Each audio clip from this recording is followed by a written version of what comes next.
Campbell River felt the shock. They blew the top off a ripple rock.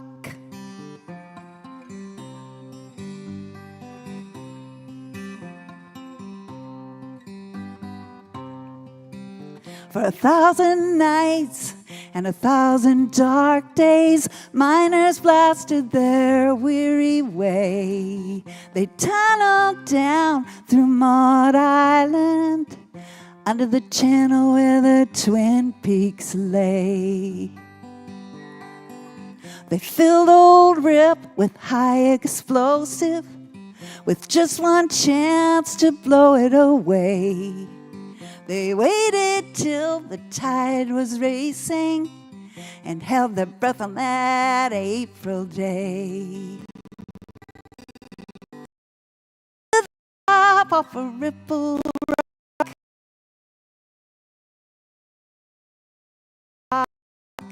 Folks in Campbell River felt the shock. They blew the top off a ripple rock.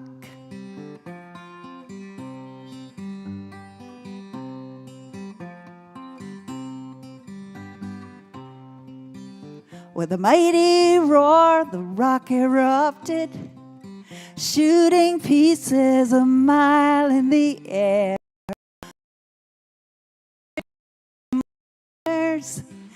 That menace is no longer there. They blew the top off a ripple rock. They blew the top off a ripple rock. Folks in Campbell River felt the shock, 'cause they blew the top off a ripple rock. They blew the top, they blew the top, they blew the top off a ripple, ripple, ripple. They blew the top off a ripple rock. Thank you.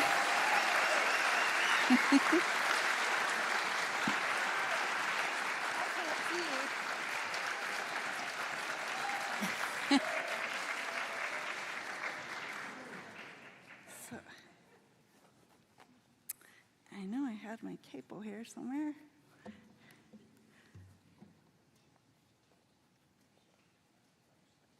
No.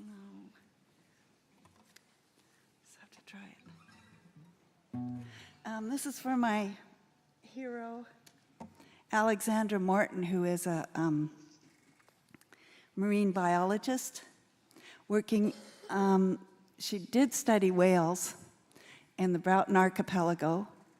And then the fish farms moved in, so now she's studying the effects of the farm fish on the wild salmon, which has been just devastating. And she advocates the use of clean systems on land for the farms.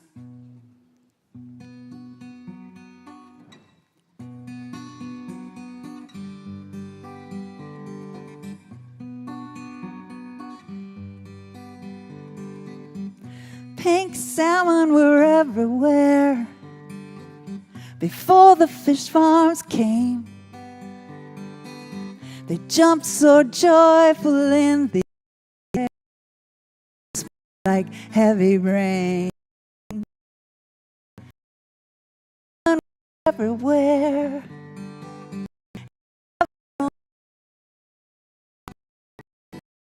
They did not what's going on. They see it, it's obvious.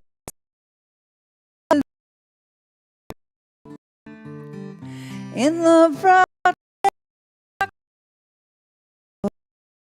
is it too late? I hope it's not too late. Pink salmon would bump your legs if you waded in the stream. In their millions they laid their eggs in their gravel bed of dreams.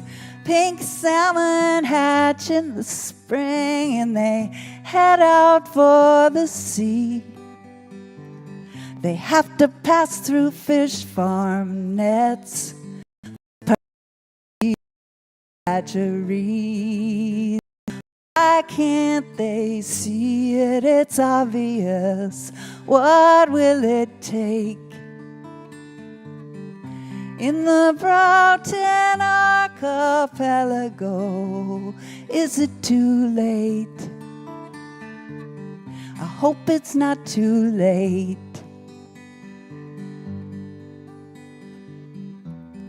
Take your poison pens out of our ocean and put them on the land. Why can't they see it? It's obvious.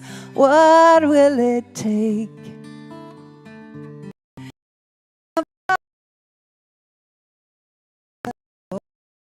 Is it too late?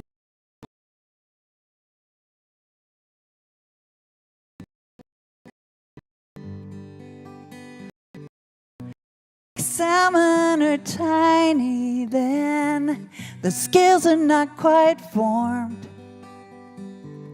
They make an easy meal for lice who suck the life right out of them. DFOs say they have no proof. Fish farms do real harm. Alexandra Morton shows us they're dead wrong. Why can't they see it? It's obvious. What will it take? In the Broughton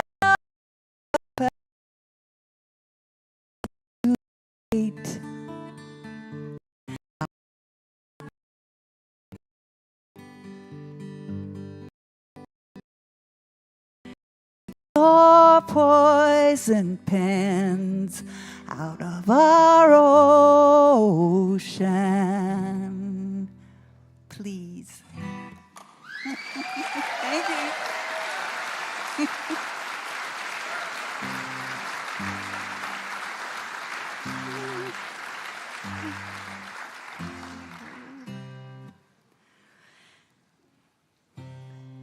Come on out to Fisher Poets, you be welcome. Where rock hunters and singers flourish, you can hear some. We celebrate the fishing life, a risky way to make a living. Weather on the sea is rough, the people kind and giving. Come on out to Fisher Poets, you'll be welcome. Thank you.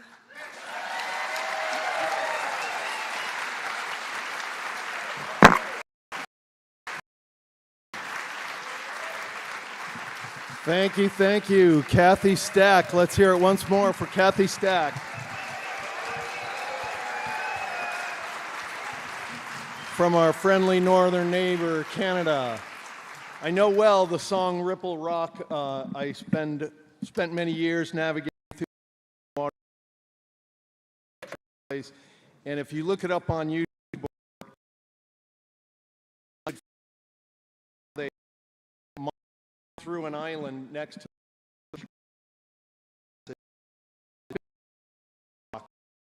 plant exposed so wrong so easily, but nothing. Cool story. We're going to take a break back on schedule here. So we're going to start back up in the 8 o'clock hour with a guy named Dan O'Quinn. So stretch your legs and come on back in 10 minutes. We'll see you then.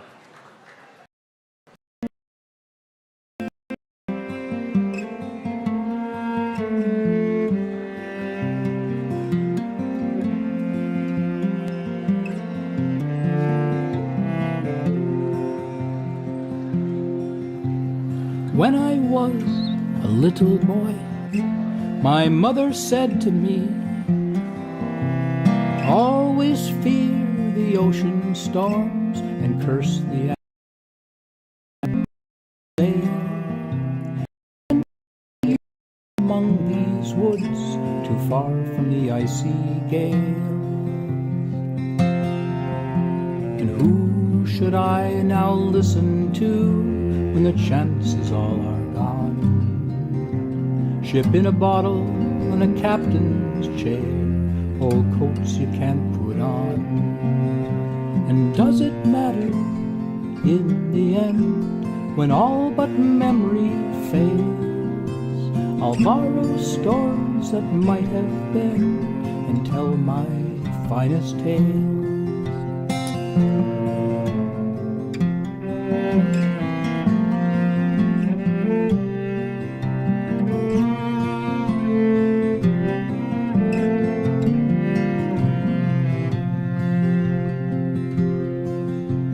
When I was a bold young man, my dear wife said to me, beware the things you should have done, they'll haunt you constantly. Beware the taste of the briny spray, waves slapping on the hull.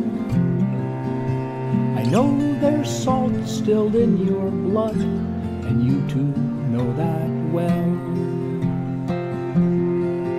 And who should I now listen to when the chances all are gone? Ship in a bottle, pirate charts, old coats you can't put on.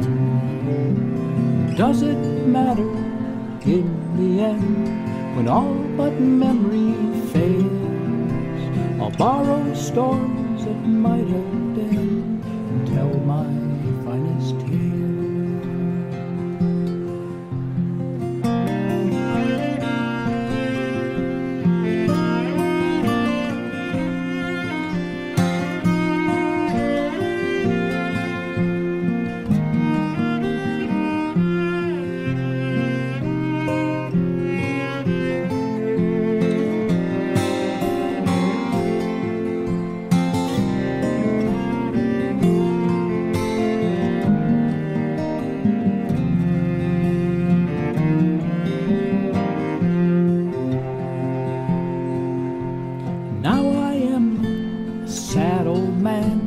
Young ones say to me, your eyes are lonely, sailor's eyes, your voice sounds of the sea. I will keep my secret to myself and say these things may be. Were not it for the sake of love, I might have known the sea. And who should I now listen to when the chances all are gone? Ship in a bottle and an old tide clock, old coats you can't put on.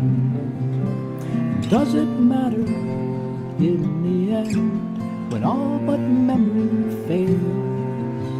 I'll borrow stories that might have been and tell my finest tales.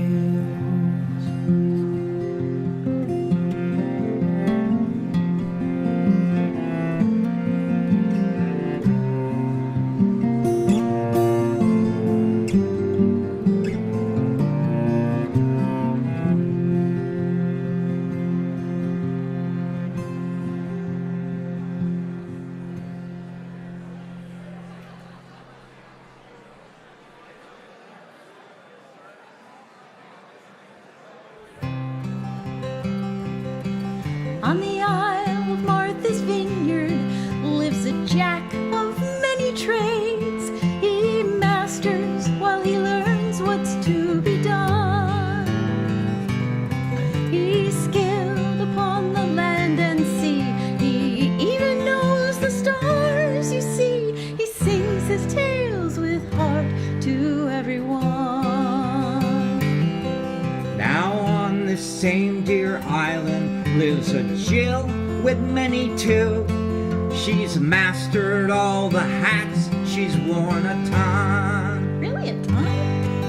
she carves and sews, her flute she blows, and high-tech stuff she even knows, then sings her songs with heart to everyone.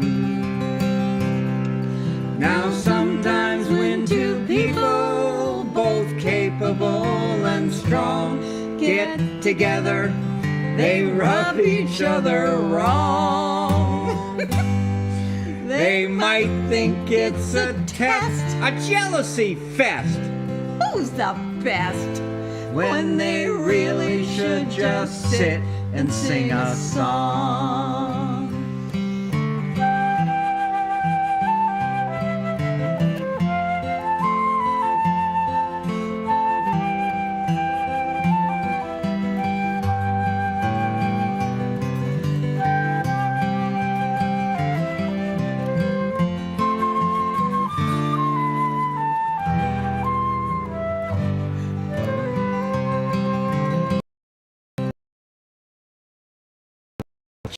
Jilted on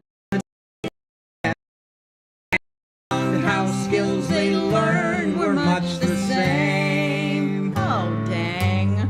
Did they try to top the other or see who'd boast the most? No, they listened and they laughed and then they sang a song of harmony, of rich lives lived and found, two paths joined together, heading on a whole new way. Each takes a turn to lead, then settles back to play, singing harmony, shared stories with laughter and love. Shared stories building new ones with laughter and love.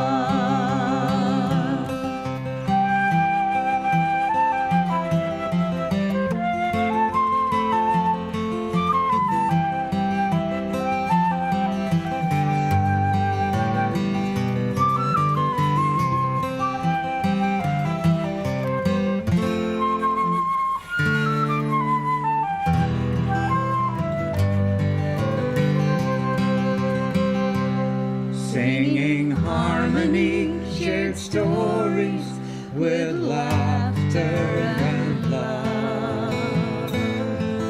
Shared stories building new ones with laughter and love.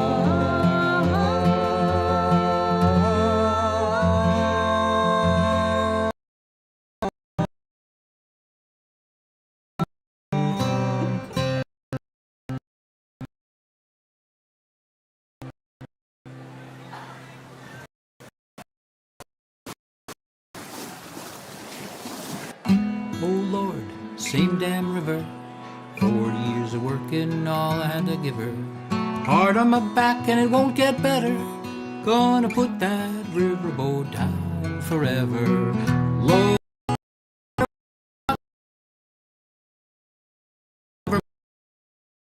throttle, hope we get her off the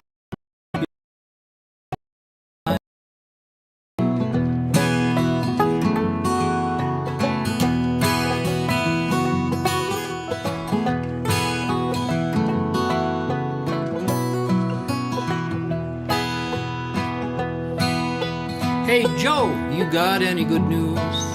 Snag is clear to Memphis, guess you're seeing them too.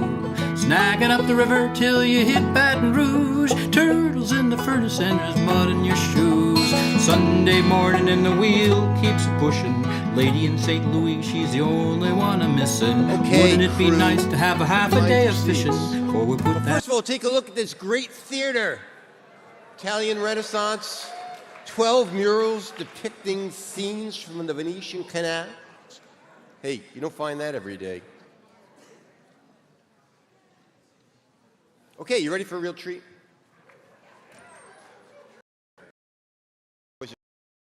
Dan Quinn grew up near Mystic, Connecticut, and worked on seagoing passenger schooners at first. Spent 15 years in the tall ship industry, and has been 40 years on different kinds of boats, tall ships, research vessels, crew of a job. To spin his yarns. Four, I think, confirm this. Four. The Northwest Liars Contest. Dan Quinn.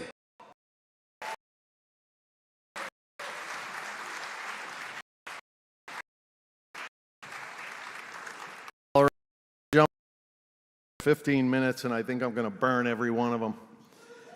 So this first story, I'm going to talk about a pilot. And what I mean when I mention the pilot is a marine pilot. You see all these ships at anchor out on the Columbia there. They all have to come across the Columbia Bar, go up the river. They take on board a marine pilot. That's a local captain who knows the waters, the weather, the conditions, and he gets the ship safely across the bar, gets it safely up the river. So when I mention a pilot in the story, that's what I'm talking about. This is the captain's lament. He was moored on a bar stool, downtrodden, a pint of ale in his hand. The fouled anchor tattooed on his arm proclaimed him a sailor man, but the lines on his face, the look in his eye, were those of a man undone. So I sat down and asked his story, and this is the yarn he spun. He said, I don't know why they threw me on the beach. It wasn't all my fault. I've had my stripes for 27 years. The blood in my veins is salt. Yet here I sit on a stool in a bar, my reputation in rags, and the whole bloody cluster fiasco began by folding a flag. You see, we were fully laden, harbor bound. The pilot was running the show. The cadet had H flag on the hoist, and G was ready to stow. Now, what's that you say? What are flags H and G? Why, they're signal pennants, of course.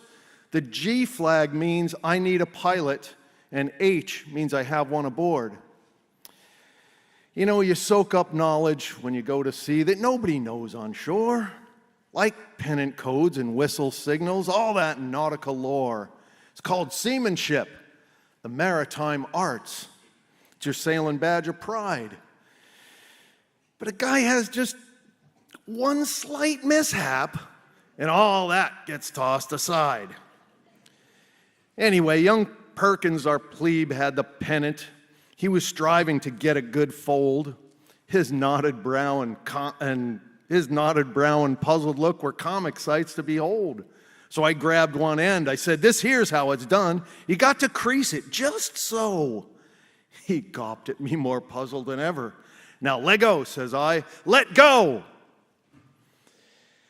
Well, as it happened, the second mate walked in, just as I gave that last shout. He'd been down on the bow with the anchor crew, preparing to run it out. He somehow thought I was talking to him, and that was his mistake. But when he called to the bow, saying, let her fly, they let go the windlass brake. Now, the danger of dropping your anchor while steaming at harbor speed is that every fathom of chain runs out and disaster's guaranteed. It all went rattling out of the hawse. At the end, she caught up short and shattered with a horrific sound as the ship sheared off to port. I know it sounds strange, but at that moment, the lights all blinked out on shore. Yeah, we were passing over a cable zone, so the anchor might have tore through a major electrical feeder, though we'll never really know since we lost the anchor and all that chain. It's probably still there below. But as it grabbed for that second or two, it wrenched our bow around. Hold on, I cried as the compass spun. I was sure we'd run aground. We did mow over a channel buoy, and it clattered away down the side.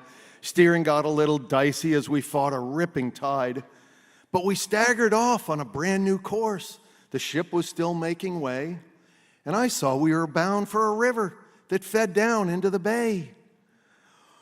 I breathed a heavy sigh of relief. Now I could make up a plan. And that's when the middy said, excuse me, sir, is that a A highway span? Well, that took the wind right out of my sails, because of course the kid was right.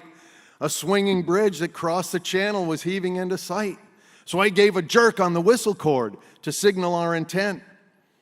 It jammed in the open position and shrieked till the air was spent. So then I called down to the engine room and hollered, "Haul full astern!" "No, dinner was great," said a cheery voice. "My piece of fish wasn't burned." I screamed, "What the hell are you yakking about? We've got to slow her down." "Oh, no, sir. This is Riley, the wiper. Hang tight, I'll go fetch Brown."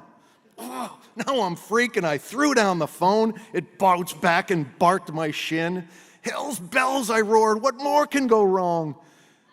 But then I broke into a grin, 'cause the bridgeman, he'd fathomed on right quick. He swung open to let us pass. But in his haste, he never stopped traffic. And onto our deck they crashed.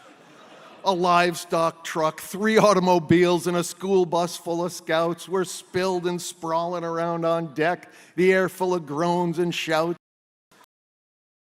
Just a load of pigs as it slammed into our hill. As they ran amok and bowled down scouts, both parties commenced to squeal. Now, up on the bow, my crew acted quick when they saw that bridge ahead. They made ready and dropped the starboard hook right onto the bridgeman's head. Sparks shot up in the air, and the bridge and shrieked like a living thing.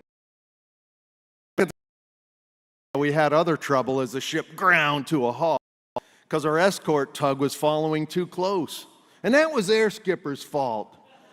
But they ran in under our starboard quarter, their bow pushed down by our stern, until they met our propeller, which to turn. At least it did up until that moment, and then it stopped with a thud as it neatly sheared off the tugboat's bow and sent it toward the mud. My mate dropped a hawser down to their deck and hollered to make it fast, but I guess his aim was none too good because it fouled their radar mast. Now, since the radar antenna was spinning, the hawser wrapped around its neck, and when he used the capstan to haul it back, it ripped the mast off their deck. Finally, got a line down to their stern, which the deckhand made secure, and all the while the skipper was screaming in a manner most immature. I've no idea why he was so upset. That line helped keep them afloat, just long enough that they had the time to, safely abandon their boat. You might think that he would have been thankful, but he just kept giving lip about how I should do impossible things with my body and my ship. Well, the action ebbed, since we now stood still, held fast by mangled steel. We were clutched vice tight in the bridge works with the tug jammed under our keel.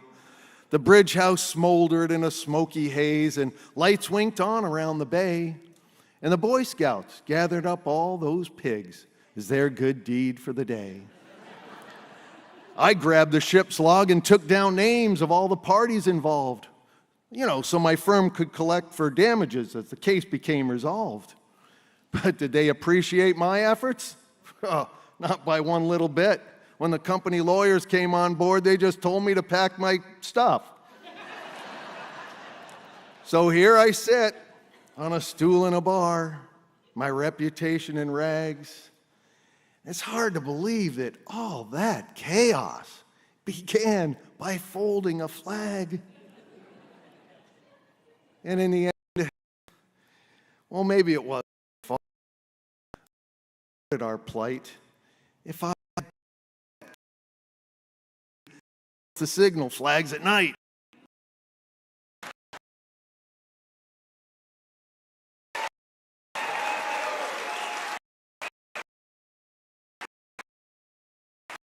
All right. I'm right back, let's see, 120 years ago. Young writer, where's Laurie Haight, mentioned him earlier in the program. Robert Service was a young Scots writer who became celebrated, very well known for his descriptions, his writings that described the frenzy surrounding the gold rush of the late 1800s up into Alaska and the Yukon Territory. He wrote a lot of great rhyming ballads, some humorous, some very poignant and beautiful. He had a poem called The Trail of 98, which described sort of the frenzy of the adventurers and fortune seekers who headed north to the frozen north during the Yukon gold rush and what they found when they got there. So I took the bones of Service's poem, The Trail of the 98, to form my poem, which I call The Trail of 15. It's about our own golden nuggets that we have here in the Northwest, called razor clams. Razor clams are harvested commercially, but it's also a very popular recreational activity, fishery. We have any razor clammers here tonight? Oh yeah. So you're going to get this, and if you have not been razor clamming, I highly encourage it. You'll become addicted like the rest of us, and you'll better understand the story. Anyway, the Trail of 15. Clams, we leapt from our benches. Clams, we grabbed hold our shovels. Clams, we thronged to the beaches to work the sand and our muscles. With news of a razor tide, we threw off our yokes and our shams. Heard we the clarion summons to follow the master lure. Clams. Men from ports on the coastline, women all over the West, families from farms and cities, onto the highways we pressed. Graybeards and striplings and lasses, good men and bad men and dams, crowding the roads with our families, crying exultantly, clams! The spectral towns flitted past, the miles peeled off as we flew, hurling us closer to fortune, and ever we dreamed what we'd do with those razors we'd dig, big shiny nuggets like plums, there in the sands of the foreshore, gouging them out with our thumbs. And one man wanted a chowder, another a deep-fried feast, a third wanted clams linguine, or some sort of pasta at least. And so we planned and we vaunted, clam-digging prose to a man, limiting out in our visions long ere the digging the sand dunes, and as tide ebbed out, we cheered, scrambling into our gumboots, hip waders, and wet weather gear. Never was seen such a rabble, clam guns and catch bags in hand, shovels and buckets a-clanging, marching our way o'er the sand. Strangers were we, yet somehow kin, under one banner we'd tramp, surging to the foamy shoreline, urged on by the arch-tempter, clam. And then began the struggle as we swept that beach bent low, delving and digging like madmen when we'd spy the telltale show. We thumped and we stomped the foreshore, willing a sign or a clue, shoveling on the faintest hope, for that's what we'd come to do. Would we pry out a jumbo or dig to China for knout? If effort was the measure, success was never in doubt. We flung ourselves into that fray, digging a mile a minute, piercing and probing the shoreline, striving to bag our limit. Gone was the joy from our faces. Gone was our high-stepping jig. The heedless mirth of the joyride was changed to the care of the dig. And oft-times clams were copious, and oft-times scanty and rare. Would we bag 15 in a heartbeat, or never sniff out our share? Old-timers made it look easy. They'd pack their purse in a trice and maybe stop to bless a greenhorn with a pearl of sage advice. Thus toiled we, cohorts in clam, urging our allies along, or helping out a stranger when a rogue wave came in strong. And the young'uns and the grandpas and everyone in between would strive and slog together for the crowning goal, 15. Now we've each got a bag full, our backs and our arms are sore. The sun is set, we crow for joy and wish we could dig for more. We circle up our sidekicks, brush off the sand and muck, and then look up the beach to ask, now then, where's the truck? Thank you.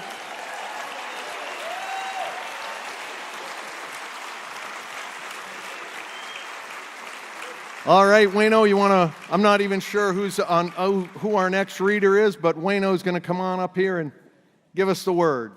Thank you, everyone. All right, Dano Quinn. All right, Alex. Are you here, Alex? There he is. All right, Alex fished out of Petersburg for many, many years, and I asked him to tell me more about himself. He said, that's all you need to know.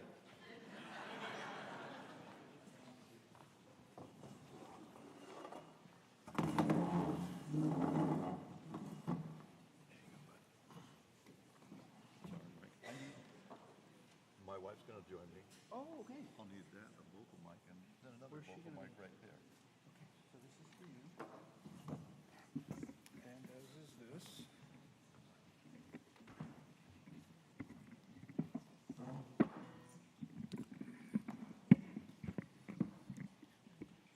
Bring it over here a little bit.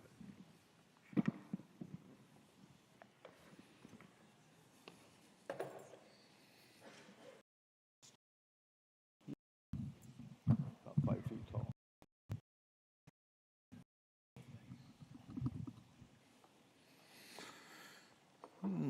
Hello. Hello. I'm Alec McMurrin, yeah, like he said. And I'm here by myself to start with.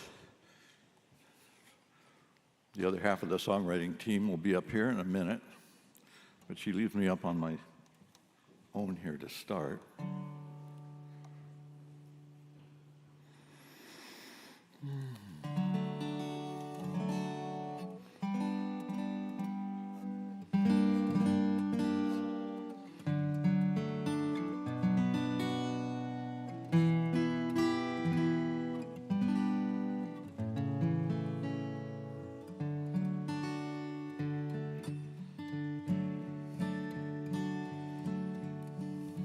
One fine summer day up in Alaska,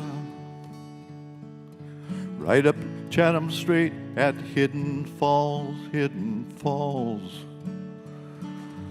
One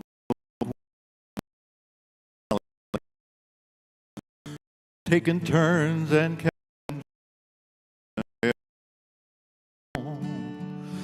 now Kate, captain of Miss Sally. Katie is a captain in her prime, in her prime. She ran all night from Wrangletown up to Hidden Falls, homecoming for the salmon. Now it's party time.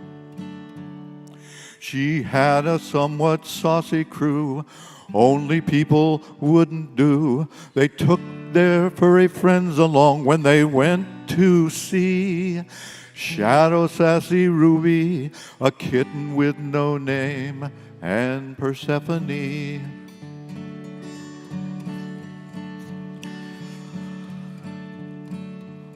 Miss Sally was not the only sane boat up at Hidden Falls. There were boats of other ports and nice new big ones too.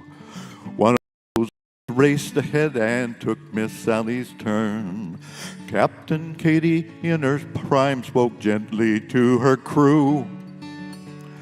Please feed the pets and make sure they've got water in their bowls. Tell them not to worry about that dork. Maybe they should might be heard when I said him cork for cork. She had a somewhat saucy crew round and said,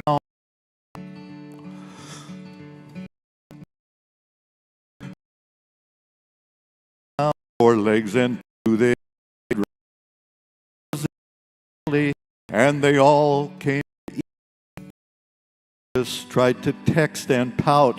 tell her how she ran him out, but no phones at the table, so she just hit delete.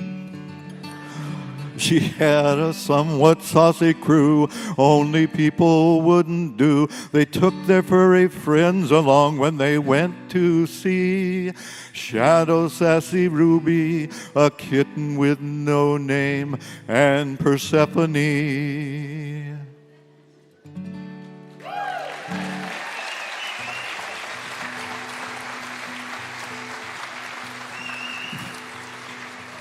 Absolutely true. The names were changed.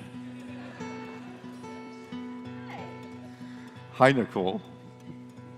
Give me a kiss. Hi, Nicole. You look like you were having fun, and I wanted to have fun too. All right.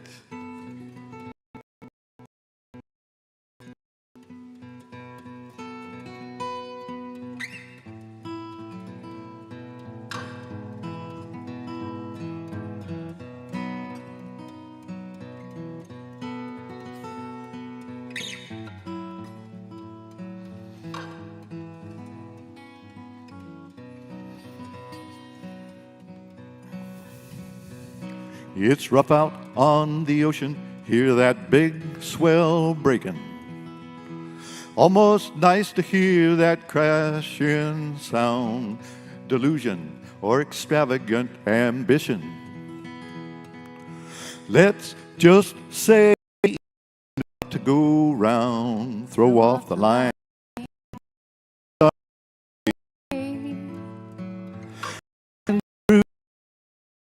The bay,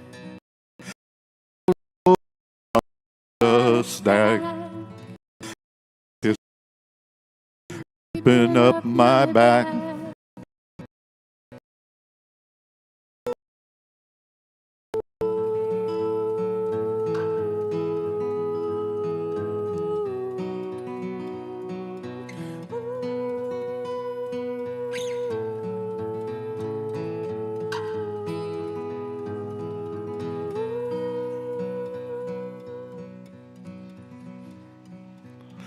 It's good to ride on ocean's bounty. Learn a lesson taught in nature's world.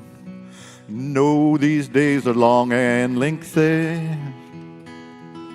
but you can sleep when you are dead and gone. Throw off the line, we start away. Breaking through the sheet ice on the bay. Loud roar from the stack. Anticipation creeping up my back.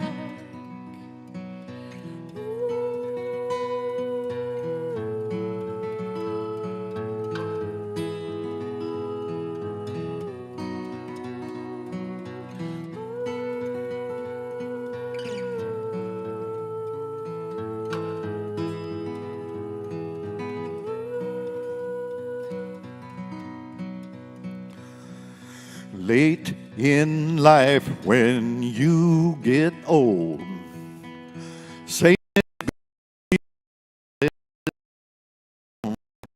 it's best the gear and the boats and navigate and the line. We start away. Breaking through the sheet ice on the bay.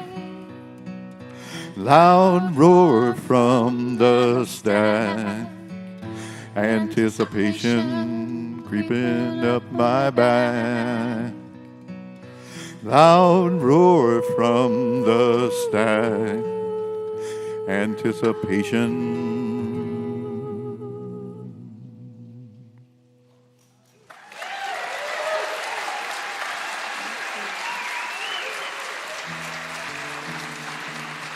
Thank you.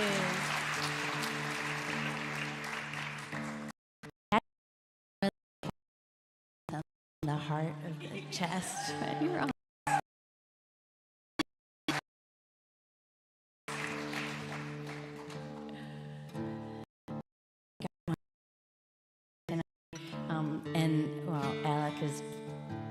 dropping the D or picking it back up. I don't know what he does. But there are so many people who put so much effort into putting the night on, and you see them running around. And so not just the folks here, but all the folks who organize all over all the events. We should give them a big hand and acknowledge them and say thank you so much.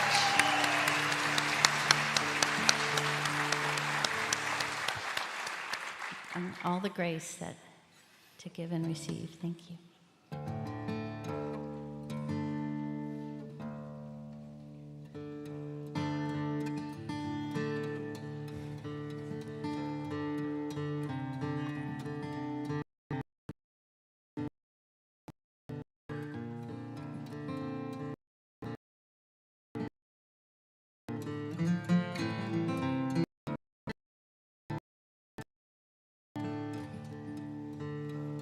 No fell into my hands that day. Brother was out, just passed away. Tried like mad to save the old boatyard. Wasn't ready. We put expenses on the old bank card.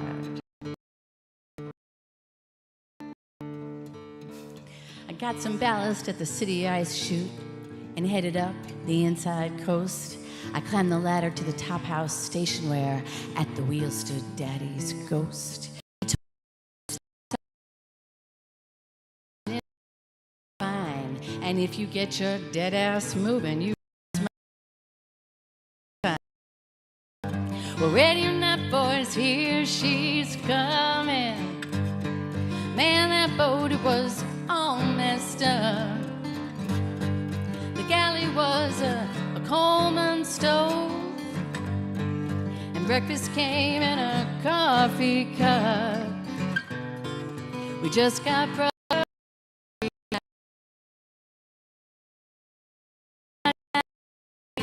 on the ground, just in time. Gonna get all on this go round.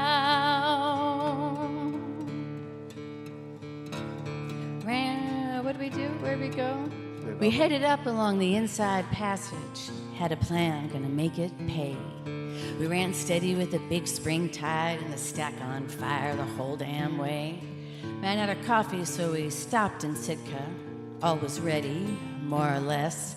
Scattered tubs of salted salmon, flags and bags, a righteous mess.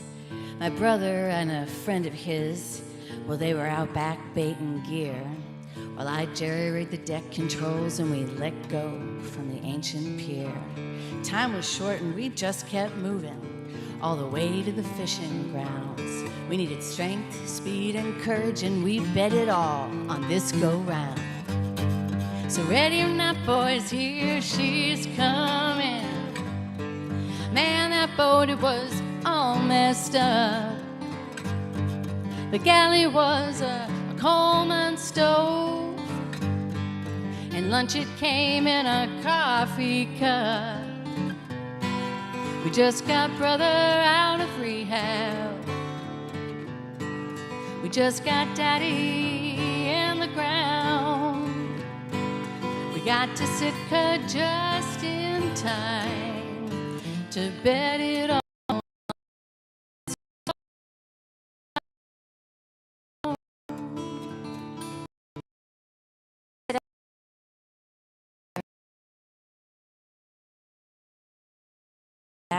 Lassies swell and we haul the end.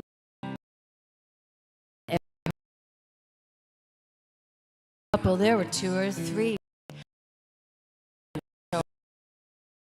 And his friend and me, just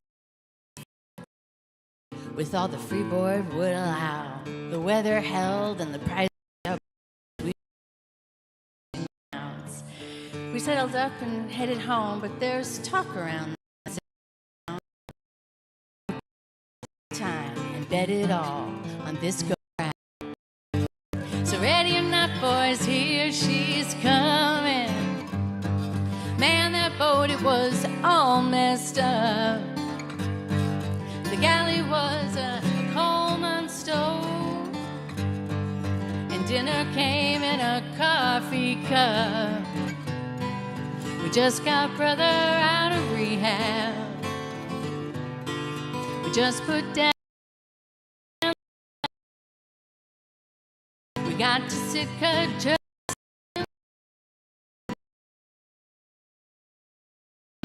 just go round.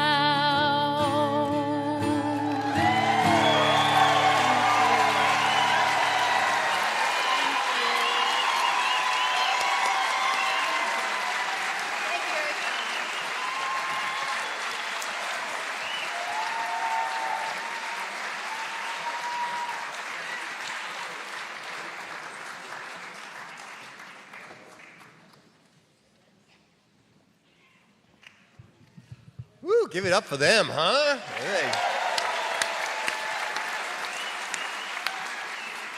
That's Fisher Poets, huh? You get this bunch of names, you don't know what you're getting next, and whew, sometimes just blow you away.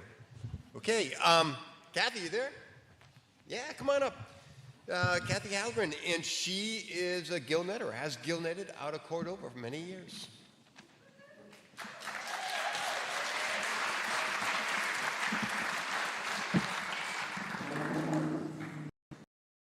I just wanted to have a place for my water. Is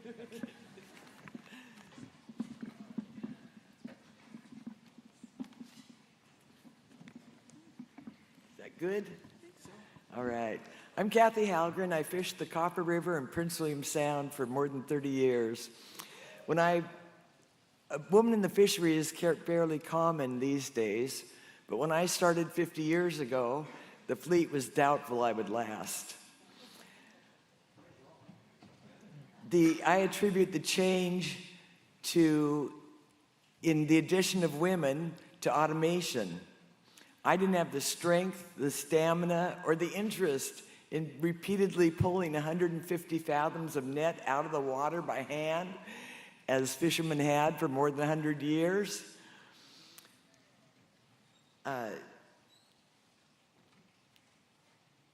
In Cordova, a local Glenn Lankard built a reel with a 1951 Studebaker transmission and a 3-horse Briggs & Stratton. It was revolutionary. The unintended consequence was the girl netter. I wrote a book about my first 10 years, but tonight I hope to entertain you with my first 3 weeks. Why Tom had a gill net permit that he was determined to lease to someone, anyone, is another story that would take my whole time to do this story justice. So just believe me, Tom had a gill net permit that he determined to lease. Limited entry started that year. Never late in the season to make any money. Anyone that was interested. In desperation, he came to me. If I leased the permit, he would supply me with a skiff, a net, rain gear, whatever I needed for 3 weeks on the other side of the Prince William Sound. He encouraged me. It'll be like a vacation. Just set your net and drift and dream. I had been a guest on a gillnet boat the previous year for just a couple days, and strictly as a guest. I got hired that spring as a cook, but instead of feeding the skipper, I laid on the deck and fish. I was young and adventurous and knew nothing about motors, tides, navigation, catching and picking salmon. But I embraced the opportunity. A 3-week expense-paid vacation in Prince William Sound. What could go wrong? Tom's flat-bottom skiff was 21 foot. It was crowded with fishing gear and fish hold, and in the bow it had a piece of plywood, kind of like from side to side, that was kind of like a cave-type shelter. It didn't have a compass. It didn't have a depth finder. It didn't have a fuel tank large enough to make the trip across the sound. But Tom had arranged for a tow from a mutual friend, Joel. So I took possession of the boat. I couldn't tilt his 50-horse kicker. It didn't budge. Luckily, Tom had a 40-horse kicker in the locker. Sunday morning, I met Joel outside the breakwater, and he towed my skiff across the sound to an anchorage where Tom had suggested I begin. After he drove away, I realized I was floating on my own, floating next to an island in not much more than a plywood box. I dropped the anchor line and didn't notice a skiff. I slept like a baby. Yes, I woke when my skiff drifted into another boat. The skipper came out, saw me, and looked really confused. I apologized and asked if he had any hints on anchoring. He said, "Pass me your bow line and we'll both get some sleep." On the opener, I tried to stay out of everyone's way. I watched where they were setting their nets, the direction they were setting their nets in, and when I gathered enough nerve to set mine, I tossed the buoy off the stern, put the skiff in gear, and towed the buoy behind my boat. Put out more net until enough was in there to drag the rest, and concentrated on going straight. It seemed to be going pretty well, and bam, backlash. I put it in neutral and grabbed the sides of the reel to slow the momentum of the skiff and ease the strain on the net before any web ripped. The lines had jerked so hard they buried themselves beneath the rest of the net on the reel. I pulled in some to ease the tension, yanked on the lines to pull them free, and grabbed the cork that had caused the problem, untwisted it from the web and the lines, and the reel spun freely. Stuck it in gear, bam, web in the wheel. I was glad that Tom had had me rehearse removing the propeller from the spare outdrive. But it sure had been an easier task when the parts held still, were visible, dry, and not upside down.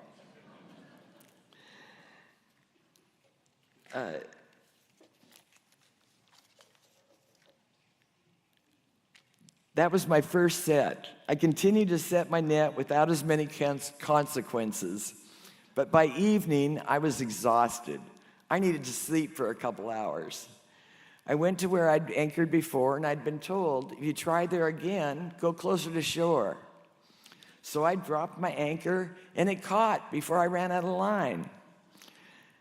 After a couple hours, I woke to my tenderman calling out to me with panic in his voice. I looked out of the cabin, and he was pointing to the bottom of my skiff. I crawled out of the cabin and looked over the side.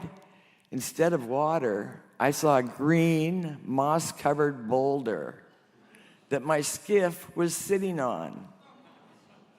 I moved to the downside of the skiff, and after 3 waves washed the rock, I slipped back into the water. Life improved. I found a shallower anchorage, had minimal backlashes, but web in the wheel was a constant battle. The boats fished from Monday morning for 5 days straight, taking cat naps. They had a well-practiced routine from years of experience.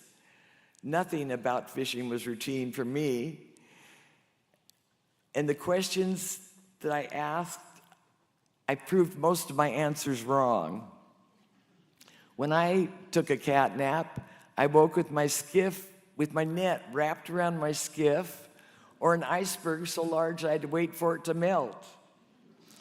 The fishermen were great at answering my engine questions. Sometimes they took some time.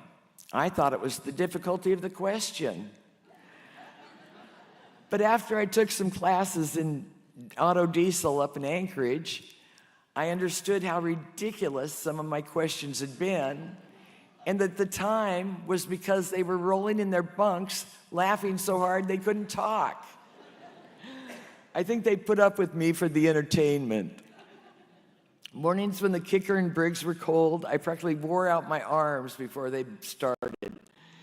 When I picked my net, I pushed and pulled to wind the net evenly on the reel.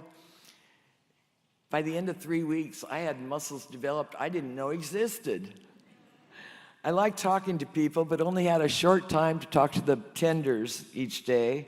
The rest of the time, I talked to myself.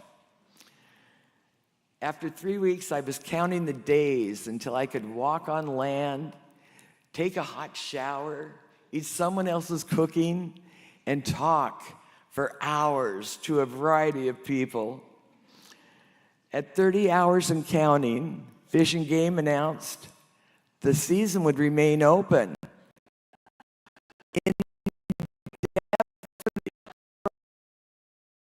Miserable. I had done my 3 weeks. I was done fishing, at least for the weekend. I needed a break. I called the tender and asked if they could call the air service for a float plane ride to town. I had been talking to myself for 3 weeks, mostly giving myself pep talks. While waiting for the plane, I heard myself say, "Good idea. Why didn't I think of that?" As soon as I heard that, I knew I was in serious trouble. "Don't leave me out here alone." The tender promised to take me to town if the plane hadn't arrived before they left, by the time they left. I could tolerate the frustration, the humiliation, the embarrassment, but no matter how much I loved fishing, I couldn't handle another day of isolation. Thank you.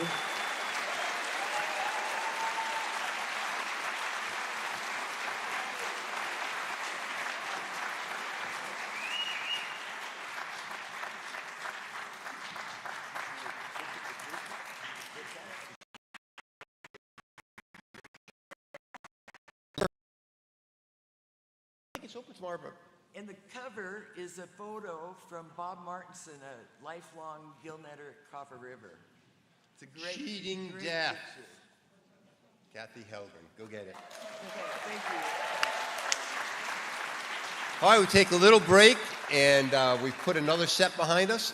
We're racing to the finish. So see you in about 10 minutes.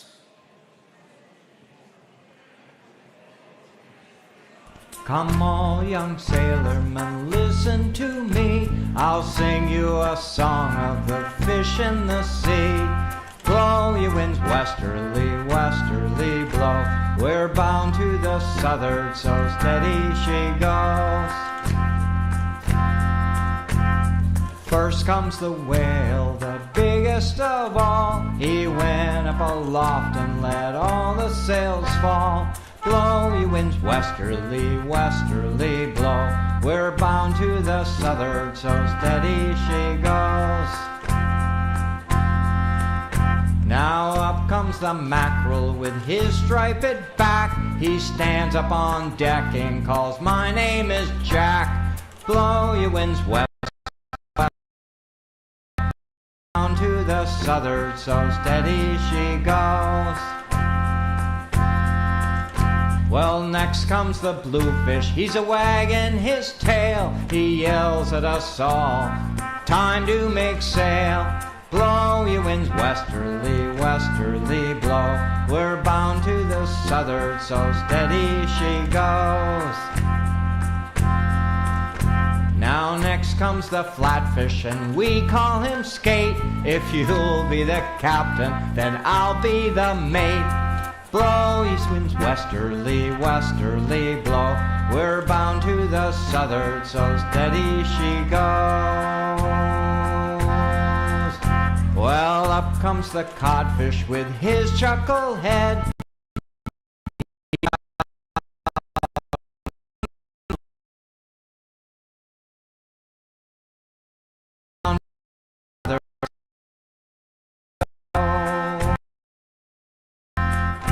Now Now next comes the flounder, he's fresh from the ground, saying mind your ways, chuckle